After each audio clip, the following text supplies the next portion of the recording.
Anakapalli ring రోడ్డులోని YCP కార్యాలయం నుంచి ప్రారంభమైన నిరసన ర్యాలీ డాక్టర్ బిఆర్ అంబేద్కర్ విగ్రహానికి పూలమాలలు వేసి నివాళులు అర్పించిన అనంతరం కలెక్టరేట్ వరకు కొనసాగింది.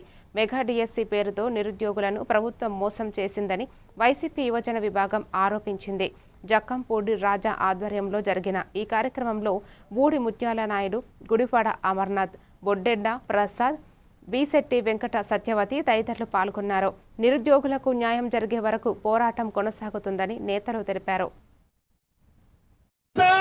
ఈ రోజు మామకు వెన్నుపోటుపడుతున్నటువంటి చంద్రబాబు కళ్ళు తెరిపించే విధంగా యువత యువకులు నిరుద్యోగులందరూ పెద్ద ఎత్తున అనకాపల్లి జిల్లాలో నిరసన తెలియజేస్తూ ఈ రోజు యువజన విభాగం వైఎస్ఆర్ కాంగ్రెస్ పార్టీ జగన్మోహన్ రెడ్డి నాయకత్వం, జగన్మోహన్ రెడ్డి పిలుపు వేలాది మంది విభాగం ఆధ్వర్యంలో అనకాపల్లి నడిబొట్టిన ఈ కార్యక్రమాన్ని నిర్వహించి ప్రభుత్వం మీద ఒత్తిడి తీసుకొచ్చేటువంటి కార్యక్రమం జరుగుతూ ఉంది.